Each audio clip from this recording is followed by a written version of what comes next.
SIR, SIR, SIR নিয়ে অনেক কথা হয়েছে, অনেক কথা শুনেছি, অনেক বুদ্ধিজীবীরা অনেক কিছু বিচার বিবেচনা অনেক কিছু করেছে। আজকে এই এসআইআর এর ফল এই রাজ্যের পরিবর্তন আমি যেটা মনে করছি। আর এই এসআইআর এর ফলেই রোহিঙ্গারা বিদায় হচ্ছে রাজ্য থেকে, এবং এই এসআইআর এর ফলেই এ রাজ্যের আসল সত্যিকারের ভোটাররা তাদের নাগরিক অধিকার পেয়েছে, তাদের ভোটারের অধিকার পেয়েছে, এবং তারা ভোটের মাধ্যমে তাদের পছন্দের সরকারকে বেছে নিয়েছে।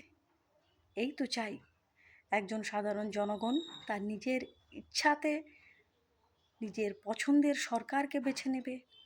এটাই তো গণতন্ত্র। কিন্তু এত বছর সেটা ছিল না। যারা এখনও চোখে অন্ধের পট্টি বেঁধে সাফাই দেওয়ার কাজ করে চলেছে তাদেরকেও অনেক সাধুবাদ জানাই। এভাবেই এগিয়ে চলুন।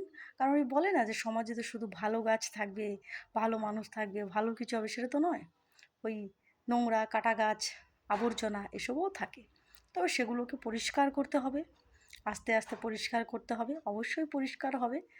আর সেটা অবশ্যই শান্তির মাধ্যমে, তাদের মতো হিংসা দিয়ে নয়, শান্তির মাধ্যমে।